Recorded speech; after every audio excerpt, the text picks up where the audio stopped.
Nama saya Siti Nurhayati, JKT Angkatan 9, bertugas di SD Negeri 11 Cikaraya. Baiklah Bapak Ibu dan teman-teman saudara sekalian, mari simak video saya mengenai aksi nyata di Merdeka, Belajar, dan Hidup Program. Mari bergerak bersama membanggakan Indonesia.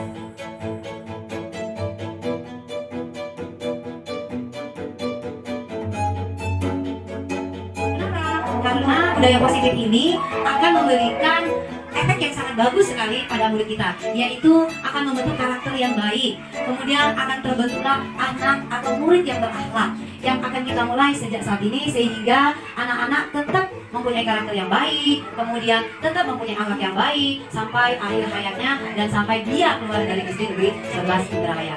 Baik Bapak Ibu, sekarang pada budaya positif ini apa saja yang ada pada budaya positif? Jadi dalam budaya positif itu nanti kita akan dikenalkan dengan beberapa materinya, atau kita akan dikenalkan dengan beberapa bagiannya.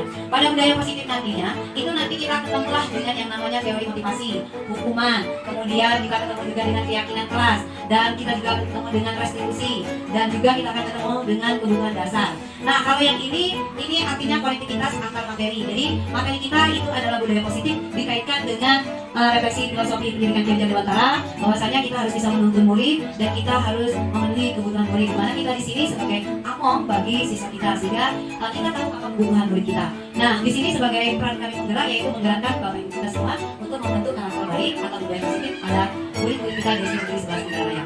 Baik Bapak Ibu, ini adalah beberapa materi yang akan kita bicarakan. Itu tadi, budaya positif merupakan perwujudan dari nilai-nilai kebajikan universal, yang mana nilai-nilai tersebut sebagai kontrol untuk anak murid kita, sehingga mereka bisa memiliki perilaku yang diharapkan oleh guru-gurunya. Artinya kita semua di sini di sebelah sini menginginkan anak-anak yang memiliki karakter yang baik dan berakhlak. Nah, ini bagiannya tadi kita sudah membicarakan, ada disiplin positif, ada nilai-nilai kebajikan, kemudian ada teori motivasi, keyakinan kelas, kemudian restitusi, dan segitiga restitusi. Baiklah Bapak Ibu, kita akan menjelaskan beberapa materi yang ada pada slide kita ini ya. Nah, sebelum kita berbicara lebih jauh lagi mengenai budaya positif, coba yuk kita semangat dulu biar lebih semangat lagi. Kepu PPK 1, 2, 3, Kepu PPK religius, terus nasionalis, mandiri, gak apa-apa ya, integritas, PPK, yes. Oke, terima kasih Bapak Ibu semangatnya. Yuk sekarang kita lihat Bapak Ibu tentang disiplin positif atau teori kontrol. Apa itu disiplin positif? Disiplin positif adalah pendekatan yang menuntun pada anak agar berdaya dan mereka mampu mengontrol dirinya sendiri sehingga mereka bisa menguasai dirinya.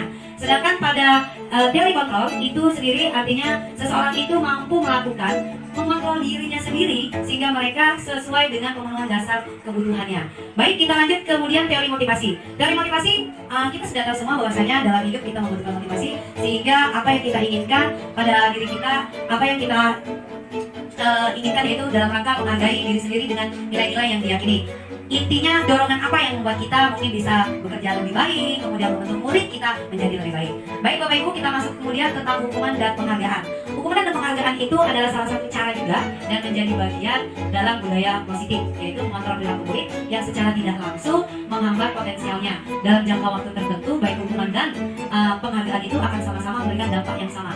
Artinya ini, kalau bisa ketika anak murid itu mau maju ke depan, jangan sampai kita itu memberikan penghargaan sehingga mereka maunya ke depan, oh karena ada penghargaan. Nah, itu yang harus kita usahakan tidak lakukan. Karena apa? Ini semacam menghukum diri dia. Kalau dia ingin maju, pasti dia harus dapat hadiah. Tapi sebenarnya ada cara lain yang bisa kita tunjukkan untuk mereka membuat mereka lebih berharga, yaitu tanpa hadiah.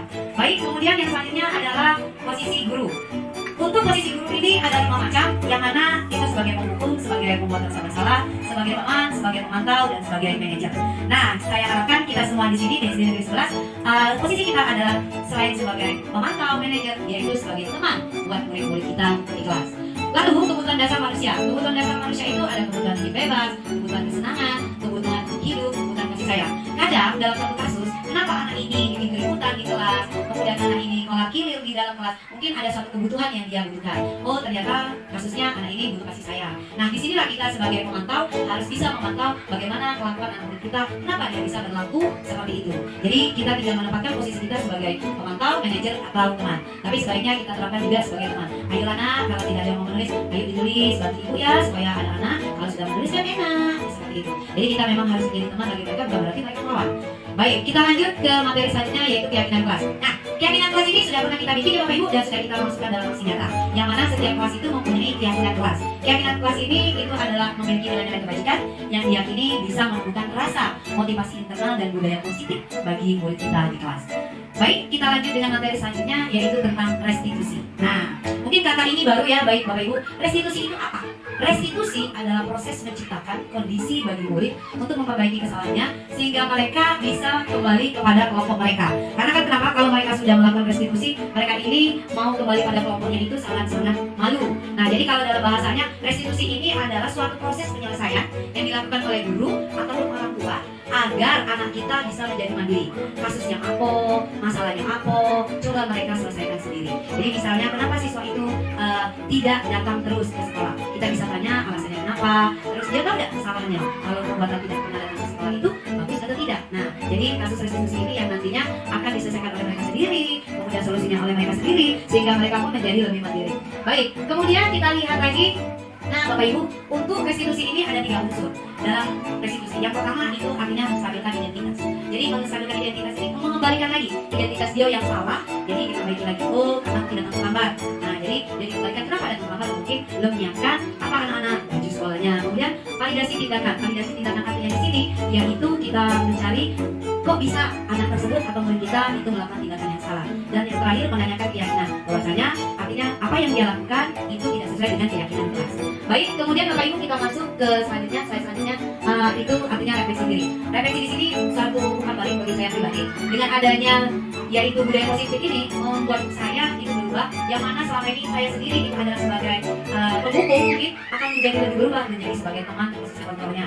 Jadi selama ini saya tidak memperhatikan murid, apa kebutuhan murid, dan sekarang saya berubah sebenarnya apa yang dibutuhkan oleh murid saya sendiri. Sehingga murid kita pun semuanya ini bisa mengetahui maunya mereka kita bawa untuk menjadi anak yang lebih baik. Dan slide yang terakhir itu adalah satu kesimpulan. Nah, mungkin Bapak Ibu Guru demikianlah tindakan tentang budaya positif ini atau materi tentang budaya positif ini yang bisa kami berikan. Sampai sini.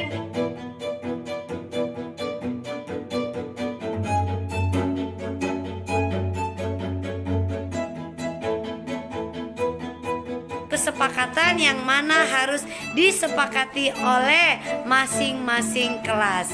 Nah, untuk melaksanakan kesepakatan kelas ini, kita perlunya kesadaran dari anak-anak itu sendiri agar tercipta anak-anak yang berdisiplin dan berkarakter baik serta berakhlak mulia. Ya, ini dia hasil aksi nyata kita pada pembiasan yaitu budaya positif kesepakatan kelas. Silakan dimulai dari kelas 6.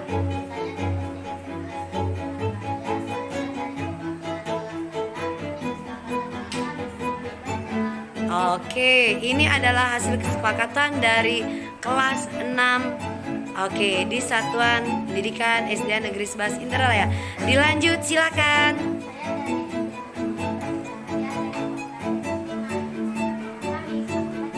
Oke, ini kesepakatan dari kelas 5. Ya, kelas berapa? Kelas 5. Ini kesepakatannya. Wah, kesepakatannya baik ya. Mengucapkan salam bila masuk. Oke, dilanjut. Kemudian dari perwakilan kelas 4. Silakan dibaca kesepakatan kelasnya.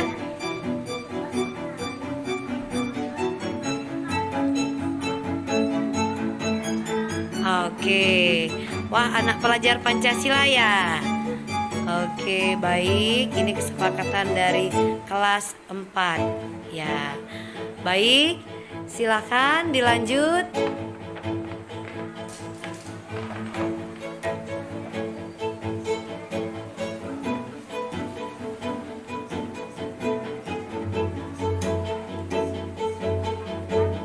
Oke, dari kelas 3 ya. Oh, ini perwakilan dari kelas 3. Kesepakatan kelasnya menarik sekali dengan warna-warni yang sangat luar biasa sehingga bikin semangat. Oh, kelas 3. Oh iya, benar-benar kelas 3 ya, namanya adalah oh, baik, Hibar ya. Oke, ini kesepakatan kelasnya. Masya Allah, keren sekali kesepakatan kelasnya. Baik, Hibar. Dilanjut. Oke, dilanjut. Kelas berapa perwakilannya?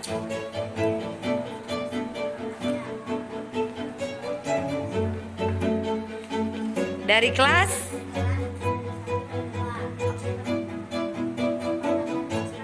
Oke, kelas 1 dan 2 ya.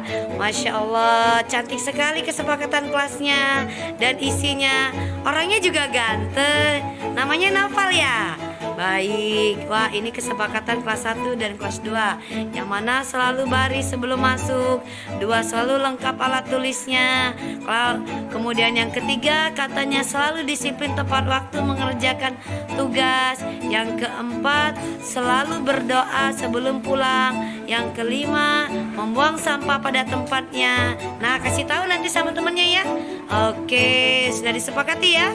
Baik, yang terakhir semangat belajar setiap hari dan selalu menjaga kebersihan kelas. Iya, betul sekali. Memang kelasnya terlihat lebih rapi. Ya, baik anak-anakku sekalian, inilah kesepakatan kelas yang sudah dibikin. Kepala SD Negeri 11 Indralaya Kabupaten Ogan Ilir siap menerapkan budaya positif yang dapat membantu siswa belajar dengan aman dan nyaman, belajar di sekolah sesuai filosofi Ki Hajar Dewantara. Dalam hal ini, kami melakukan aksi nyata ini berkolaborasi dengan guru penggerak dan rekan guru-guru yang lain serta mensosialisasikan untuk mencegah perundungan di SD Negeri 11 Indralaya. Assalamualaikum warahmatullahi wabarakatuh. Perkenalkan, saya Abdul Haris Asura, Kepala Sekolah SD Negeri 11 Indralaya, Kabupaten Ogan Ilir, Sumatera Selatan. Kami Satuan Pendidikan SD Negeri 11 Indralaya siap mensosialisasikan isu perundungan di SD Negeri 11 Indralaya. Perundungan bisa berupa tindakan verbal, fisik, dan psikologis. Contohnya adalah menghina, menindas, memukul, memecahkan barang milik orang lain, memfitnah, dan sebagainya. Semoga aksi nyata yang ada bisa memberikan informasi tentang perundungan dan semoga bermanfaat.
Supaya perundungan tidak terjadi di SD Negeri 11. 1, 2, 3.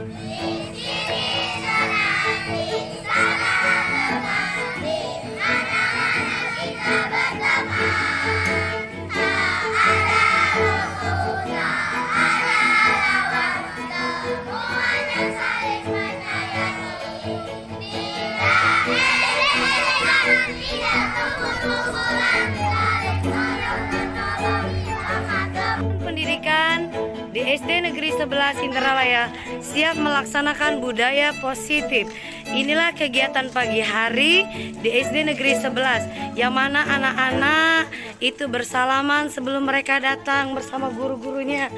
Mereka antusias sekali untuk belajar di SD Negeri 11. Ya, mereka disambut dengan riang gembira. Selamat pagi anak-anak. Oke, siap menjadi pelajar Pancasila? Oke.